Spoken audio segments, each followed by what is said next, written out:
micro de... t'as l'habitude.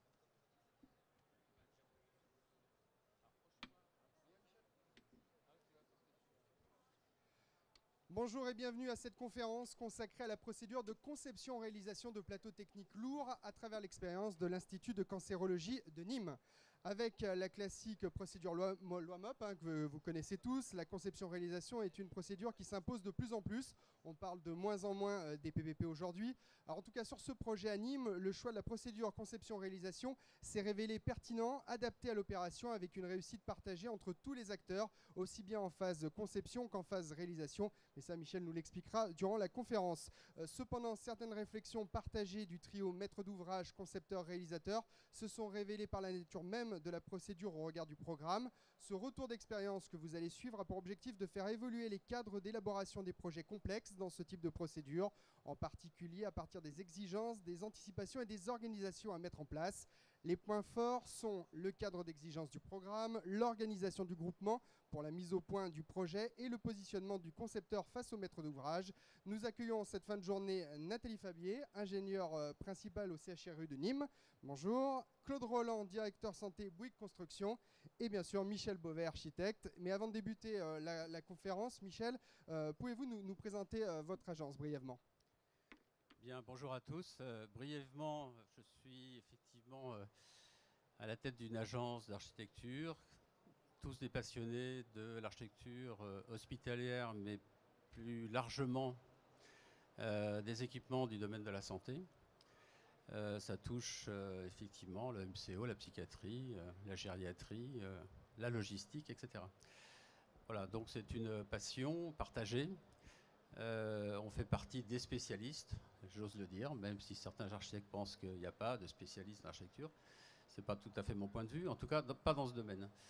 Voilà, donc on y va sur cette procédure de conception-réalisation à l'Institut de cancérologie de Nîmes. Bien, effectivement, pourquoi ce sujet ? Parce que ce nouvel institut, qui est un institut de référence, un des plus importants de France, va ouvrir bientôt ses portes aux premiers patients en juin, donc c'est-à-dire le mois prochain. Et je dois dire que j'ai participé avec grand bonheur à cette opération qui, depuis le concours jusqu'à sa livraison, s'est passée dans des conditions, on va dire, presque idéales. Une harmonie globale entre la maîtrise d'ouvrage, mon mandataire, l'entreprise, représentée par Claude, donc le groupe Bouygues. Et ça, je crois que on peut non seulement le souligner, c'est souvent, je pense, le cas, mais là, plus particulièrement par rapport à un programme très, très complexe. C'est un institut de cancérologie qui regroupe des activités très lourdes, d'équipements lourds. C'est donc essentiellement du plateau technique, il y a de l'hébergement également. Donc rapidement, le site de Nîmes, qui est un site extraordinaire, avec cet hôpital magnifique qu'a fait notre confrère, pour ceux qui sont architectes, donc Zublena, l'agence Co, l'hôpital Carremo, qui est un très très bel hôpital au niveau de son architecture, de son design. Et l'enjeu du centre de cancérologie, de ce nouvel institut, c'était de se positionner pratiquement en proue de Carremo, ce qui demandait quand même un certain respect, une certaine réflexion par rapport à ce site que vous découvrez. Donc c'est un établissement qui a une particularité. Nathalie reviendra dessus. C'est un établissement qui est partagé, si j'ose dire. C'est un partenariat privé-public, un partenariat élargi avec des partenaires très différents les uns des autres. Ça fait partie des difficultés qu'il a fallu régler dans la mesure où les organisations, les cultures ne sont pas les mêmes. Déjà entre privé et public, c'est connu, mais surtout entre des imageurs et ceux qui font du traitement de soins, du diagnostic. Donc ça faisait partie des contraintes qu'il fallait absorber, comprendre en tout cas, devancer et anticiper. Les contraintes également qu'on a tout de suite décelées, c'était pouvoir gérer les acheteurs, entre guillemets. Voilà, donc je ne vais pas trop m'étendre là-dessus parce que je pense que ça pourrait faire l'objet de peut-être de prochaines interventions. L'architecture et les acheteurs. Donc, je dis ça pourquoi ? Parce que comment imaginer un équipement de cette nature avec des équipements lourds et aussi techniques au moment du programme, au moment de sa conception, pour anticiper et arriver jusqu'au bout, sans heurts et avec une cohérence technique par rapport à l'architecture et à la fonctionnalité. Je reviens très rapidement sur ce partenariat parce que ça vous démontre effectivement que c'était quand même un des enjeux à régler entre le CHU qui offrait son site avec quand même un pourcentage de participation très important, enfin quand même 36% de partenaires privés avec 4 partenaires différents. Bon, je ne m'étends pas trop, mais c'est quand même une spécificité.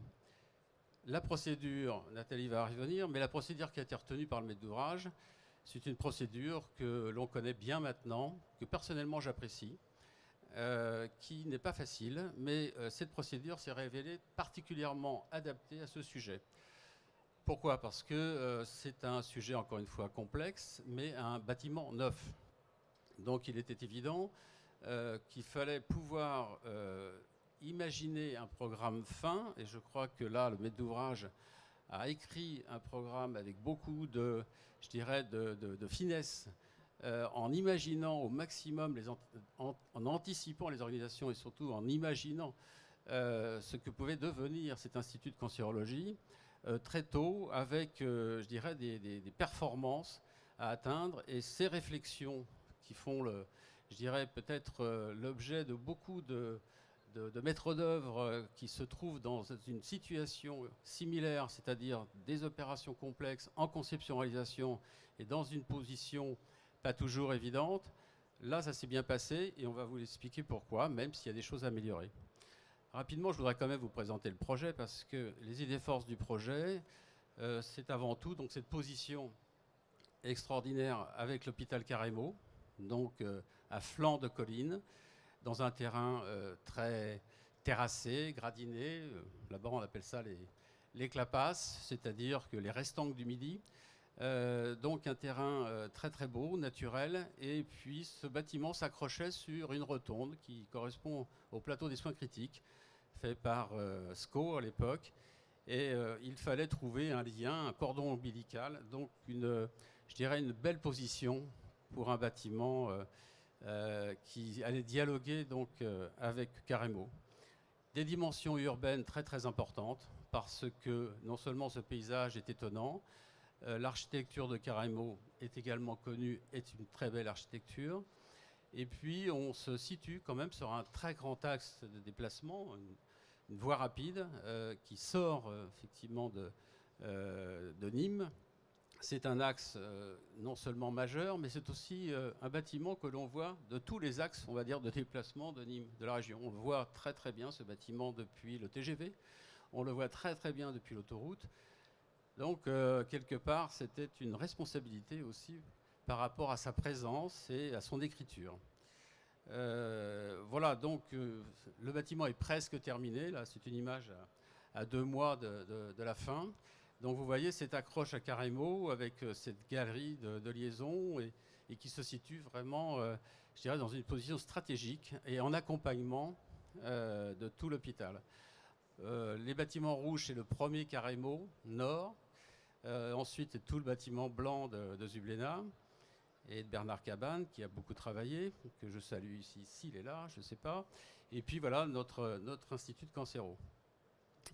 Une architecture qui voilà, se veut quand même assez simple, mais puissante, parce que, encore une fois, on avait en fond l'hôpital de Carremo. Et puis l'idée que j'ai eue, c'est ce partenariat privé-public, c'est d'avoir une architecture qui symbolisait quelque part ce partenariat. Donc j'ai proposé 2 volumes pratiquement identiques, carrément identiques même. Sauf qu'à l'intérieur, évidemment, les organisations sont un petit peu différentes, mais c'était, je dirais, le symbolisme, l'image un peu peut-être facile, mais en tout cas qui fonctionne bien, de pouvoir donner une image par l'architecture de cette volonté de réunification, en tout cas, autour d'une grande pathologie, la cancérologie, une architecture adaptée. Et voilà, c'est les premiers croquis que... celui-là, je l'aime bien, alors je l'ai montré parce que je suis parti de là. Donc 2 volumes identiques, une transparence au milieu, un lien complètement transparent, parce qu'on s'ouvre sur un paysage absolument extraordinaire sur la vallée, c'est très très très beau. Donc il y a une convisibilité entre le panorama et l'architecture. On a une greffe avec la fameuse rotonde du site de Carremo. Donc il y a tout ça, il y a des jeux d'espace qui se passent naturellement. Et je crois que c'est une architecture qui se trouve donc à sa place, me semble-t-il, comme une évidence, même si elle a une grande présence par sa taille. Un petit point de détail d'architecture, cet ascenseur panoramique qu'on a dans la faille, c'est-à-dire l'espace central entre les 2 bâtiments, privé et public, voilà, ça rajoute à la connotation de la transparence, je dirais, d'une symbolique évidente, mais qu'on retrouve aussi à l'intérieur, entre les 2 volumes qui partagent les activités, ou par plateau, ou par verticalité. À chaque fois, on débouche sur des espaces, des grands decks, des grandes terrasses, face au paysage, c'est absolument magnifique. Là, on est évidemment à l'espace d'accueil, un des espaces d'accueil, parce qu'à chaque niveau, on va se retrouver avec à peu près la même configuration. Donc des terrasses, et puis aussi des relations dedans-dehors qui sont naturelles par rapport aussi à l'autre côté, c'est-à-dire côté Carremo. L'organisation générale pour les archis, voilà, je propose un petit volume 3D qui démontre une compacité voulue à la fois pour la fonctionnalité, pour avoir une rationalité, une efficience des organisations, pour montrer que ce terrain en strate, dans sa configuration naturelle, quelque part je l'exploite en faisant pareil des activités en strate qui s'organisent bien en fonction de la déclivité du site, parce qu'on a quand même à un moment donné à gérer 18 mètres de déclivité. C'est pas si simple, ce qui explique que le socle de ce bâtiment, ce sont des niveaux de parking, parking personnel, parking public. Ensuite, on va trouver le plateau technique lourd à proprement parler. Ensuite, nous allons trouver les activités externes avec les consultes, les explos, fonctionnels, pardon, les hébergements. Voilà, donc une logique aussi d'empilement, toujours pareil dans cette répartition privée-publique. Et au centre, un noyau unique de desserte, très fort, complété de ce noyau, on va dire un peu, je dirais, d'agrément, qui prend les gens depuis le parking et d'un belvédère qui domine le site pour les emmener dans chaque salon. La galerie de liaison depuis Carremo, tout ça on va le voir, voilà, donc là vous voyez donc les niveaux de parking qui sont voilà, foncés, c'est du béton lasuré, qui répartissent. Alors en premier niveau, donc on a le personnel, deuxième niveau c'est le public avec des rampes qui sont sur le côté, qui empruntent cet escalier panoramique, qui rejoignent donc l'accueil principal et les autres terrasses d'accueil. Voilà, donc c'est en définitive un système extrêmement simple. La complémentarité, je viens d'en parler déjà, c'est-à-dire l'identité de chaque partenaire est affirmée par ce principe par plateau et par plot. Ensuite, les développements, toujours, ça c'est un principe bien connu des architectes hospitaliers. On cherche de plus en plus le bouclage, le maillage, c'est-à-dire le pas, surtout pas le pas en arrière de l'infirmière, comme on dit. Salut. Et donc, non, mais il acquiesce, alors j'aime bien parce qu'il opine du chef. Donc c'est vrai que là, c'est un principe toujours, je dirais, de boucle qui revient sur la centralité, sur le noyau vertical. Ça, c'est important, ça optimise les circuits. Et puis là, parce que j'aime bien cette perce dans le fond, même si c'est un parking, pour montrer que la qualité du parking a été également recherchée. C'est le parking consultant, ou en tout cas avec les accompagnants. Ce parking public est sur le niveau belvédère, où on voit l'ascenseur panoramique qui débouche et qui va emmener donc le public, les patients directement au niveau concerné. Donc voilà, on profite à chaque niveau de ce bâtiment du paysage. Le grand paysage est tellement beau, quand on arrive là-bas, on est tellement ébloui par ce site qu'il fallait évidemment travailler avec. Bon, là, ce sont des schémas très simples. À chaque fois, la ségrégation des circuits, tout ça c'est connu, entre la logistique, le patient, les malades couchés. Bon, je passe, je ne m'étends pas trop, mais toujours le principe de noyau unique, de centralité et d'un bouclage permanent, malgré un niveau comme celui-ci, qui est un niveau lourd. On a quand même 5, voire 6 bunkers potentiels. Ils sont plus tout à fait positionnés comme ça, parce que je sais qu'elle m'a dit que ma slide n'était pas actualisée. Mais excusez-moi, mais ça n'a pas d'importance, ça marche quand même. Et c'est vrai qu'on a un grand plateau de radiothérapie avec des accélérateurs, ça c'est évident. Mais on a aussi un gros service de médecine nucléaire, très, très sophistiqué, qui a été vraiment détaillé, qui fonctionne donc de l'autre côté en vis-à-vis. Et en complément, évidemment, une imagerie spécifique. Voilà, donc tout ça c'est partagé avec, ce que je disais, le partenariat privé-public, avec des affectations plus fortes pour un des partenaires, l'imagerie entre autres, etc. Bien, un niveau ambulatoire, activité externe, toujours ce principe de centralité, je ne m'étends pas, mais ce qu'il faut noter, c'est qu'on a bien d'un côté les consultations d'oncologie, du CHU, avec Kenval qui est un des partenaires, ensuite les consultations d'Oncogard qui est un autre partenaire, donc chacun a son lieu. Je fais une petite parenthèse, ça n'a pas été si simple que ça à mettre au point, ça a même été des fois un peu compliqué, parce que les perceptions ne sont pas du tout les mêmes, à la fois dans la perception des espaces, dans les organisations, dans la prise en charge du patient, jusqu'au traitement des couleurs et de la signalétique. Donc les arbitrages ont été parfois un peu longs, n'est-ce pas Nathalie? Donc en soirée et en nocturne parfois. Donc sur les niveaux supérieurs, on a les hébergements, on a presque 140 lits. Bon, conception assez classique, somme toute, autour d'un grand patio, toujours ce noyau unique. Et puis là, on a l'entrée, on va dire, piétonne, entre guillemets, c'est-à-dire que là, on a la dépose minute, la dépose des consultants de ce côté-là, et on voit le départ de la galerie, 160 mètres de long quand même, qui rejoint Carrémo. Ça, c'était imposé dans le programme. J'aurais pas osé le faire tout seul, mais en tout cas, ça se passe bien et ça s'enroule autour de cette rotonde et ça s'intègre pas mal. Voilà, on voit le départ de cette galerie. Alors, le retour d'expérience. Là, je vais passer la parole à Nathalie, donc, qui va effectivement vous donner la perception du maître d'ouvrage. Ensuite, je reprendrai un petit peu le positionnement du concepteur, comment je me suis senti dans cette procédure. Et Claude terminera pour donner lui aussi son positionnement de constructeur. Merci. Oui, donc nous souhaitions vous faire part de notre retour d'expérience, donc en trio, parce que c'est une opération pour le CHU de Nîmes et pour l'ensemble du territoire gardois qui a été très important, puisque dans la continuité du plan cancer, nous avons dès janvier 2010 donc initié cette opération avec un partenariat public-privé, comme disait Michel Beauvais précédemment. Donc il faut savoir qu'on avait 4 partenaires privés, donc avec une maîtrise d'ouvrage qui était assurée par le CHU de Nîmes, avec des exigences fortes dès la faisabilité par nos partenaires, par nous-mêmes, notamment au niveau des organisations différentes, des besoins différents, suivant la culture de chacun. Et il a fallu retranscrire ça dans un programme.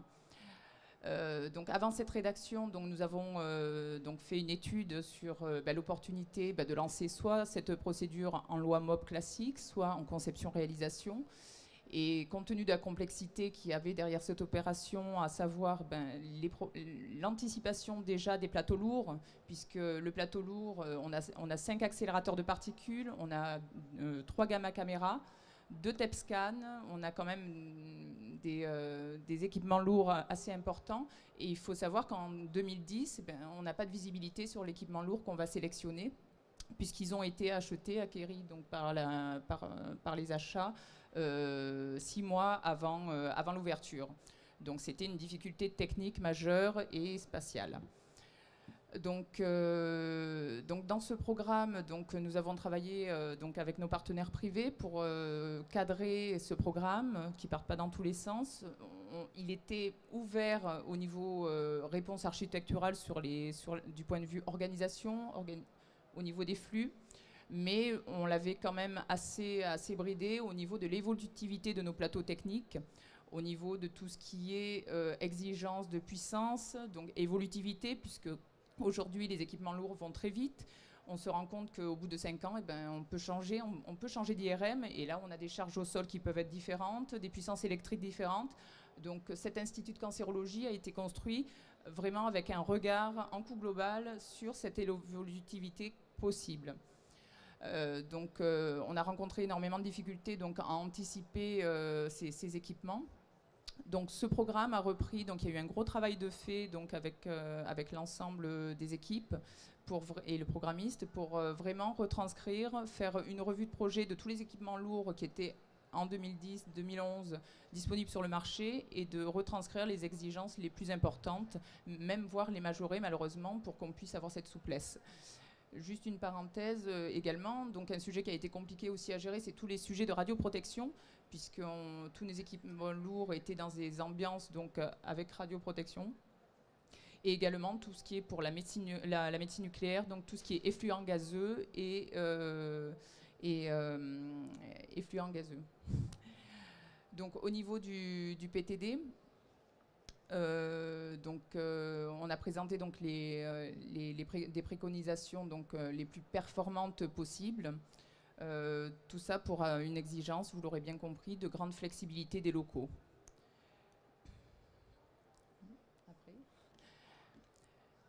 Donc l'organisation, le dialogue et l'anticipation. Donc une fois que ce programme a été donc mis entre les mains du concepteur et du réalisateur, ce que nous avons trouvé, nous, confortable maître d'ouvrage, c'est le dialogue qui s'est instauré au niveau de cette opération, qui a été particulièrement fort, puisque pendant toute la conception, donc, des groupes de travail se sont créés.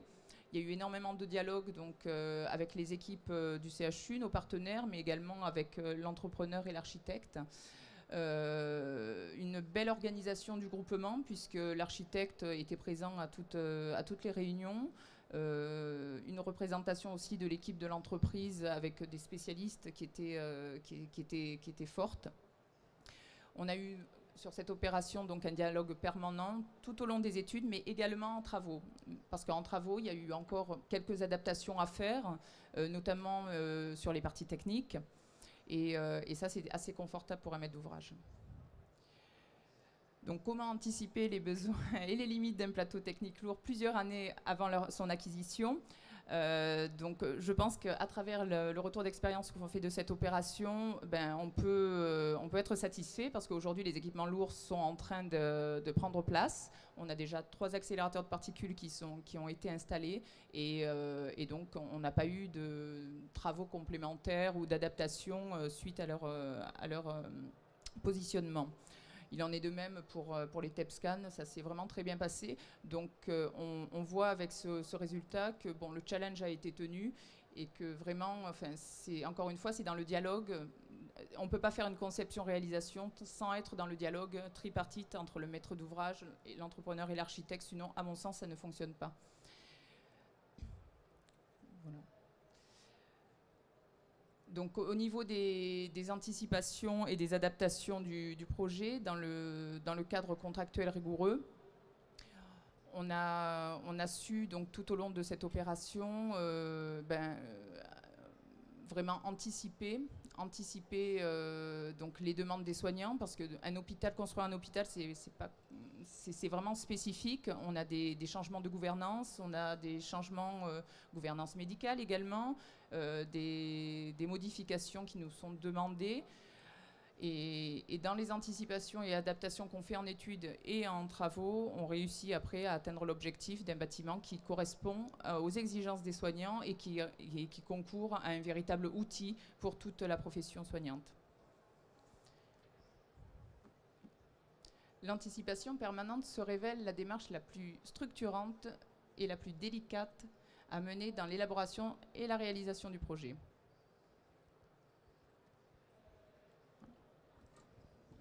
Bien, merci Nathalie. Je vais prendre le relais sur la conception à proprement parler, c'est-à-dire le positionnement du concepteur. On va dire que c'est très large comme réflexion, mais je crois que tous les architectes me comprendront quand on pratique une telle procédure.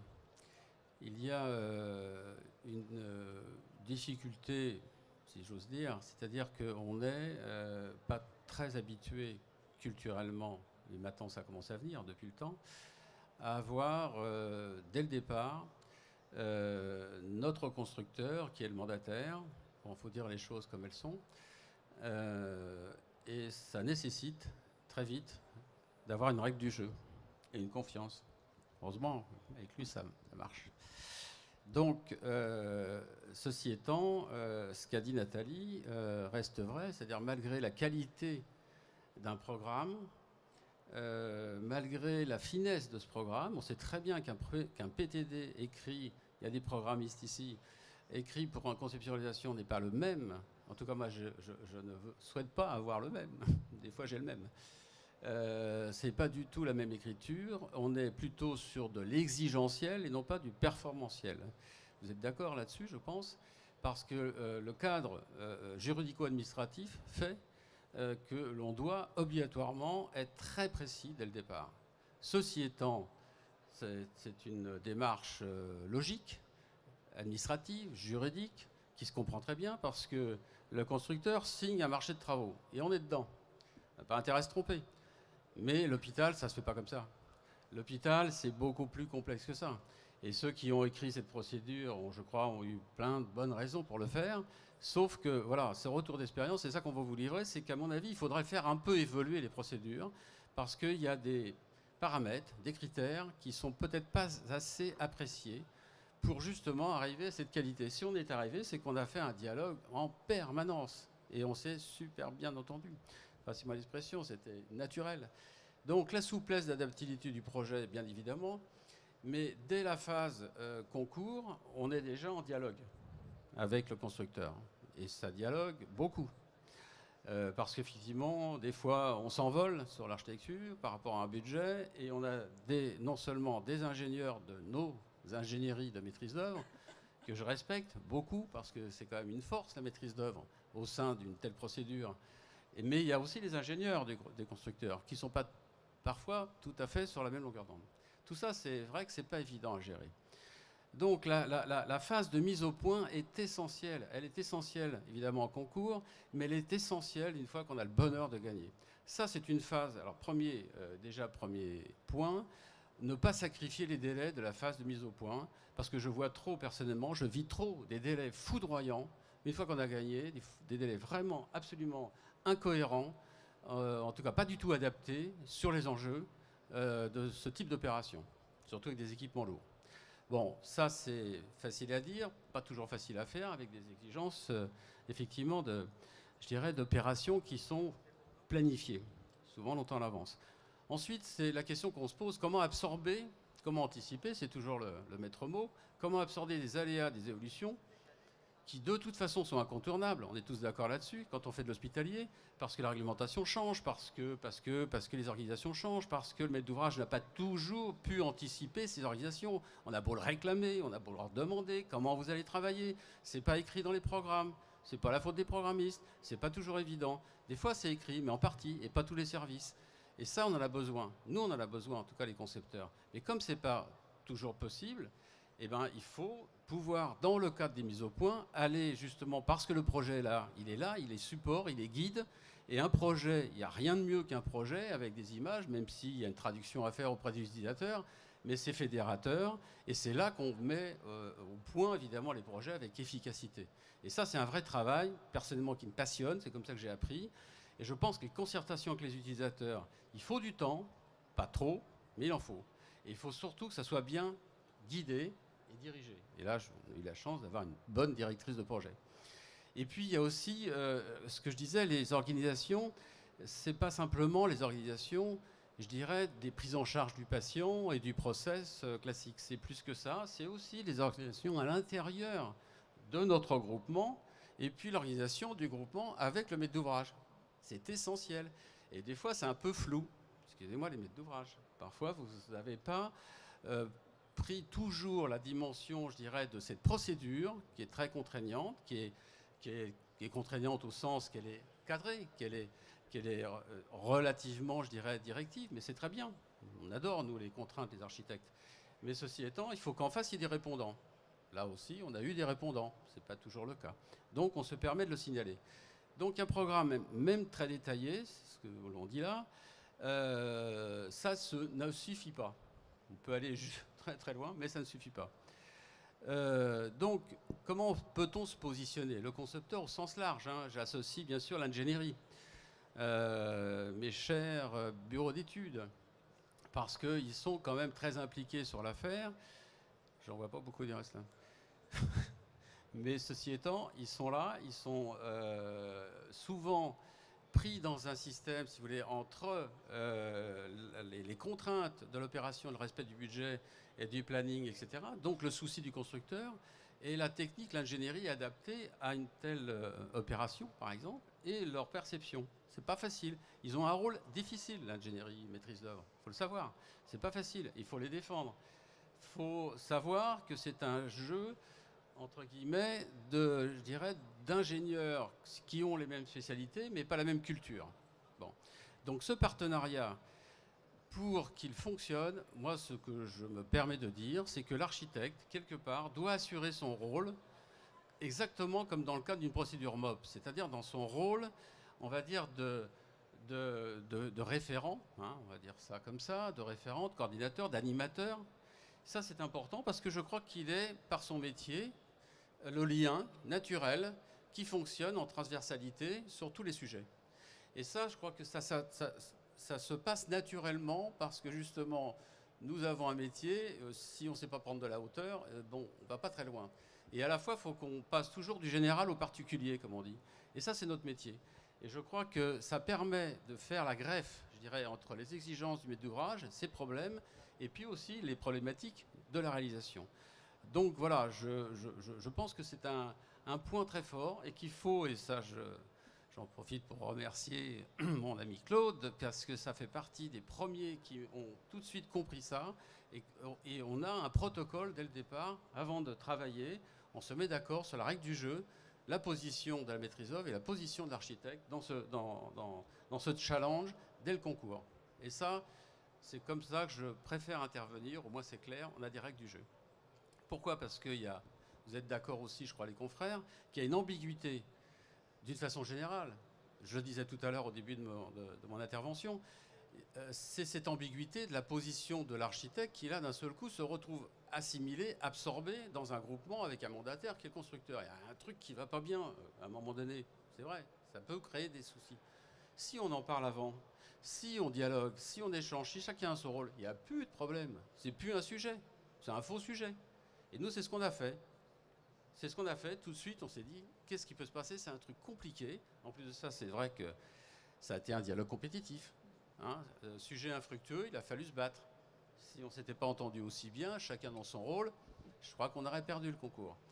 Donc ça, je crois que c'est très important, avec une organisation aussi forte, aussi fine dans tous les aspects. Je pense que ça fait partie des sujets, en tout cas, à développer. Donc ces dispositions, je dis, bon, qui permettent de lever vraiment toutes ces ambiguïtés et surtout de proposer des organisations aux maîtres d'ouvrage dans un ensemble de dialogue permanent, je crois que ça fait partie des grandes réussites. En tout cas, ça a été le cas de cette opération. C'est pour ça qu'on est tous très fiers de vous la présenter. Donc, conclusion pour un architecte. Je dis que la procédure conception-réalisation, on entend tellement de choses sur cette procédure, c'est une procédure intéressante. Quelque part, elle peut tirer vers le haut, justement parce qu'effectivement, elle a tellement de contraintes que si on sait bien s'y prendre dès le départ, eh ben, de ces contraintes, on peut en faire le maximum, l'optimisation, je pense que tu es d'accord avec moi. Hein, d'accord. Mais ça demande un travail préparatoire. Ça demande, je dirais, une grande complicité. C'est une affaire de complicité. Et je crois que dans ce respect mutuel des expériences réciproques, on peut faire des miracles. La preuve, c'est que le budget de cette opération était très serré. Nous avions une maîtrise d'ouvrage complexe, certes, Nathalie a su diriger ça, mais complexe, je vous assure. Et on a quand même réussi à faire cette opération dans des délais records, qui va maintenant vous présenter, parce que ça fait partie aussi du challenge, un chantier record, 25 mois, pour une telle opération. À toi, Claude. Donc sur la partie réalisation, je ne vais pas rentrer dans les détails très compliqués, vous savez ce que c'est un chantier. Juste on a mis 2 images qui sont très parlantes je pense. Un planning très tendu et après 25 mois on part d'un terrain nu et puis un bâtiment livré. Donc 16 000 m², comme vous l'avez vu un bâtiment très technique. 25 mois c'est très très court, donc 25 mois qui comprend toutes les phases jusqu'aux essais du bâtiment. Pour faire ça, on a été obligé de superposer certaines phases. On a commencé les études d'exécution avant la fin du développement du projet. 12 mois de gros œuvre avec 3 grues. On a superposé les phases de corps d'état technique sur la fin du gros œuvre, hein, les corps d'état architecturaux également. 3 mois d'essai avant la fin de réalisation complète du bâtiment. Donc 220 avec les moyens dédiés pour la réalisation de ce type de bâtiment. Ce qui est très important à dire au-delà de cette phase qui était très très tendue, parce que faire un bâtiment testé en 25 mois pour 16 000 m², très technique, vous comprenez bien que c'est un challenge important. C'est vrai qu'on aurait eu 15 jours de plus, ça aurait été bienvenu, mais on a respecté le délai qui nous était donné. Ce qui est très important à dire, c'est que le partenariat LDAO, comme l'a expliqué tout à l'heure Michel, a été très important dans ce projet. La volonté de travailler ensemble. Ce qui est très important, c'est qu'une équipe, elle se constitue dès la création de l'équipe et il faut que ça soit une équipe soudée. C'est ce qui nous permet de gagner et c'est surtout ce qui nous permet de livrer un bâtiment hospitalier, technique, testé, qui marche à l'heure et à la satisfaction du client. L'esprit d'équipe a été présent, comme l'a dit Michel, du début à la fin de l'opération et on l'a vu même pendant la réalisation du chantier. Sur la demande du client pendant la réalisation du chantier qui nous a demandé de tenir compte de la spécificité des patients qui étaient pris en charge dans cet institut de cancérologie et d'essayer de faire des chambres par exemple ambulatoires qui étaient moins hospitalières que ce qu'on voit d'habitude.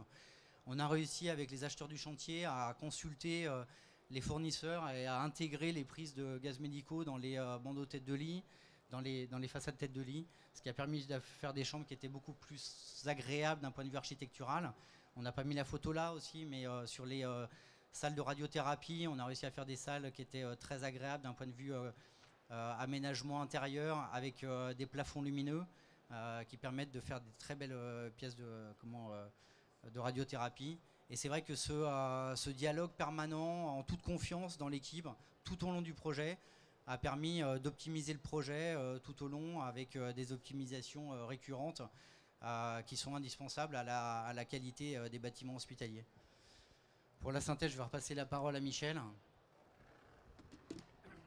Bien, effectivement, en guise de synthèse, ce qu'on peut peut-être dire, c'est que certains aspects qui ne sont pas nombreux, mais qui nous semblent importants, méritent d'évoluer. Mais ça, on peut pas. Voilà, on a besoin d'un échange avec tous les professionnels, qu'ils soient concepteurs, réalisateurs et les maîtres d'ouvrage. Vraiment, on réclame ça parce que peut-être que ça peut faire sourire en disant tiens, ceux-là, ils sont heureux, ils ont fait un bâtiment, se sont bien entendus, tout va bien, etc. Oui, non, on a eu des fois, c'était pas des fois, voilà, il y a des petites difficultés, ce qui est normal, c'est la vie. Mais globalement, c'est une réussite. Et on se dit, grâce à, je dirais, à ce côté serein par rapport à l'opération qui est livrée et qui est là, et qui, voilà, qui a, je pense, une certaine qualité, on a envie de continuer, d'abord, et puis surtout de profiter de cette expérience pour dire, voilà, on a envie d'échanger avec vous, avec des confrères, avec des ingénieurs, avec d'autres constructeurs, et puis dans des objectifs que, rapidement, je rappelle, il faut, je crois, et tous les programmistes sont d'accord, développer les exigences du programme dans une procédure de conceptualisation. Moi, je pense que je lis trop de programmes où il n'y a pas assez d'exigences. Moi, je préfère avoir beaucoup d'exigences. Il faut affirmer dans ces programmes et dans la philosophie d'un programme, parce que je pense qu'un programme doit avoir un coup de patte. Hein. Il y a des programmistes, on les reconnaît tout de suite, hein, parce qu'ils ont un coup de patte. Et dans ce coup de patte, c'est quoi? C'est l'anticipation, c'est la façon de prendre un sujet par rapport à sa nature. On n'écrit pas de la même manière un plateau de cancérologie lourd qu'un bâtiment de psychiatrie. C'est pas du tout la même philosophie. On est bien d'accord. Donc, l'anticipation n'est pas la même. Et là, je crois que Nathalie a été très très claire. Les anticipations sur les équipements lourds, c'est du top là. Hein. Franchement, c'était quelque chose. Heureusement qu'il était là, et je pense que heureusement qu'on arrivait quand même à se faire comprendre aussi, tous entre les ingénieurs. Évaluer les contraintes des équipements lourds, on en a parlé, c'est le problème aussi des acheteurs. Alors encore une fois, je ne veux pas m'étendre, j'ai plein de choses à dire sur les acheteurs, je ne sais pas pourquoi, mais offrir un projet avec une souplesse maîtrisée, ça fait partie du boulot, du job, si j'ose dire, de l'archi. Hein. C'est-à-dire que c'est vraiment, là, je dirais, une des difficultés, c'est aussi une délicatesse du projet, une finesse qui permet à tout moment de pouvoir faire évoluer sans perturber le process de l'opération, parce que souvent ça arrive en plein chantier. Et les 25 mois, on les a respectés. Il fallait les respecter. Et ça, je vous assure que c'est pas, enfin vous le savez, c'est pas si simple. Voilà. Affiner les organisations entre tous les acteurs, c'est logique, c'est ce que je disais tout à l'heure, c'est que c'est parce que l'organisation et que les rôles sont clairs, qui sont parfaitement déterminés, que chacun a sa responsabilité et a au moins la reconnaissance et la légitimité des autres, que les utilisateurs le sentent, que le maître d'ouvrage le sent, tout le monde le sent. Et ça roule, passez-moi l'expression, et ça ne peut que marcher. Voilà, donc merci. On avait envie de partager ça parce que voilà, on est content d'avoir fait cette opération et aussi que ça puisse se prolonger. Voilà, c'est ce qui nous a fait inciter, en tout cas à encore une fois affirmer que le trio maître d'ouvrage, concepteur, constructeur, c'est quand même très beau, quoi. C'est magnifique. Voilà, je vous remercie.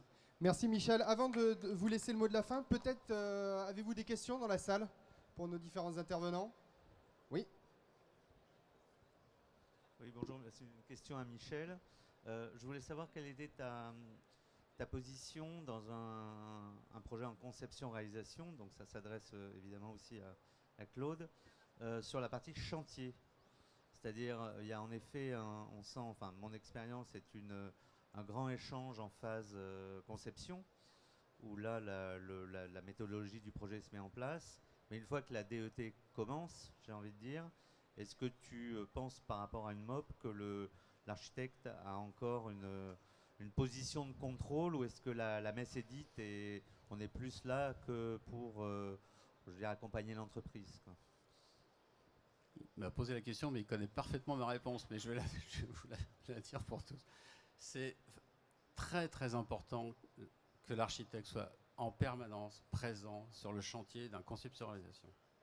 Je dis permanent, entre guillemets, mais ça veut dire que c'est pas la même organisation, encore une fois, mais la chef de projet qui malheureusement n'a pas pu venir, que j'aurais aimé vous présenter, Bernadette, qui a suivi cette opération de A à Z, du concours jusqu'à la fin, a été en permanence là-bas.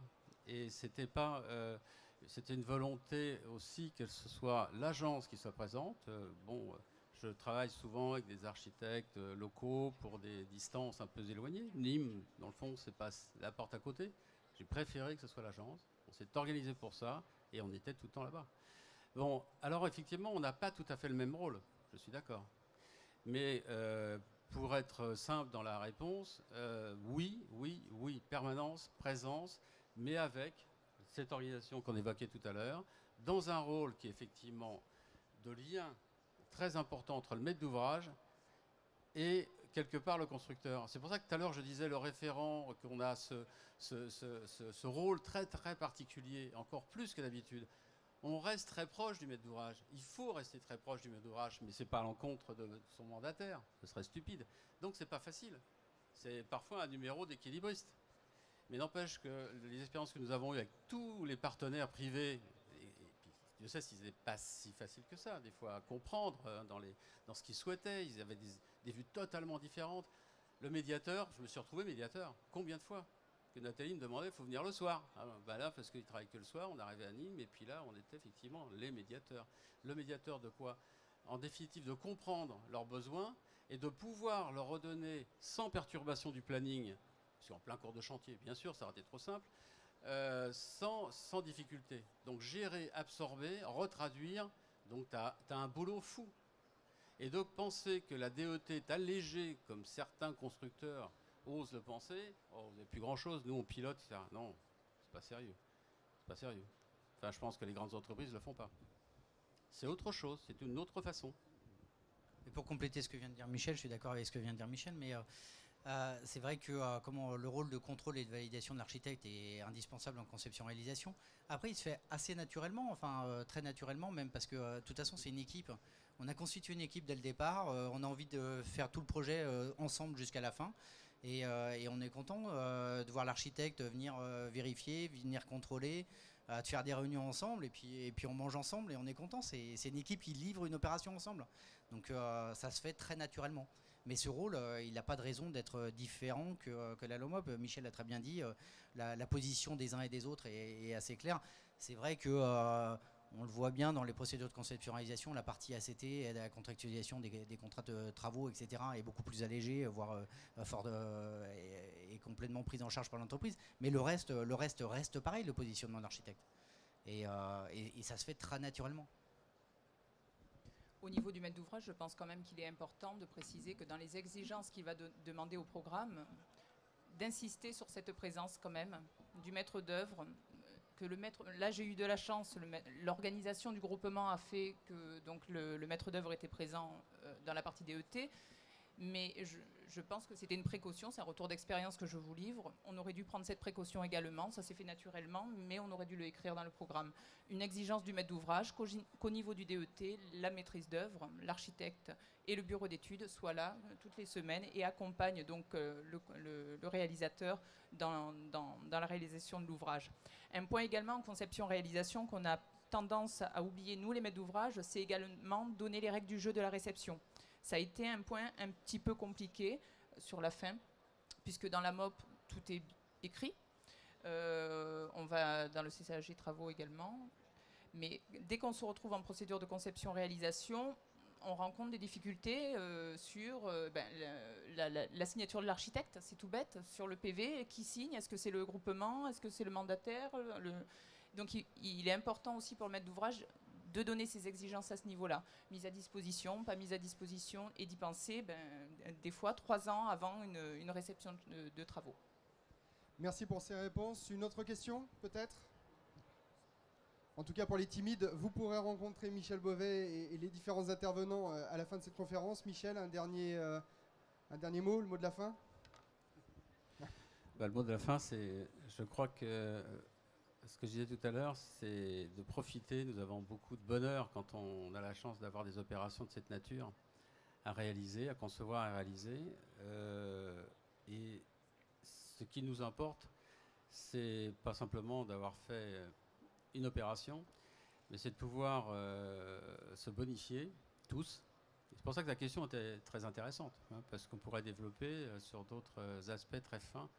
Et je pense que les textes, elle n'a pas osé trop en parler, Nathalie, mais le CCAGPI, etc. Et c'est vrai qu'on s'est posé plein de questions sur les PV de réception. C'est un truc de dingue sur le plan juridique. Il y a des manques, il y a des blancs. C'est comme le PPP qu'on a connu hospitalier. Heureusement, on ne le fait plus pour le moment. Mais c'est très compliqué. Et c'est vrai que là, encore une fois, comment pouvoir ensemble échanger, se relayer ce genre d'expérience, parce qu'on en a tous, différentes, mais je pense qu'on est tous, me semble-t-il, tous un petit peu du même point de vue, quoi. Je crois. Donc voilà, donc je crois que, encore une fois, c'était le support de cette réalisation qui est plutôt réussie et on en est fiers. Mais la prochaine, je pense que tout ce qu'on a vécu de ces aspects qui ont, à un moment donné, qui ont failli gripper le mécanisme, on les a bien perçus et on a envie, effectivement, de l'écrire au préalable, mais du côté maîtrise d'ouvrage, là, c'est son travail avec le programmiste. Et puis là, nous aussi, on a un travail à faire ensemble avec les grandes entreprises, les architectes, l'ingénierie, pour dire, voilà, comment on peut se positionner pour améliorer les choses. Je crois que c'est ça, c'est vraiment de prolonger ces expériences. Et on est, je crois, dans une période difficile pour tous.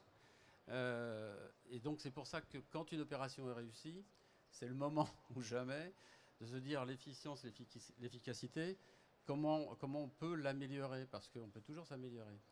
Mais il faut savoir faire le tri aussi, puis avec beaucoup de modestie, quoi, je crois. Merci Michel pour le mot de la fin. Merci pour votre présence aujourd'hui. Merci à tous pour votre écoute. Prochaine conférence sur le village des architectes, ce sera demain matin à 10h15. Une conférence consacrée au Medical Center de l'Université Notre-Dame à Beyrouth au Liban avec l'agence Sud Architecte. Et pour ceux qui ne peuvent pas être présents demain, n'oubliez pas que les conférences sont à suivre en direct sur le site internet des salons Santé et Autonomie. Merci beaucoup. Merci, au revoir.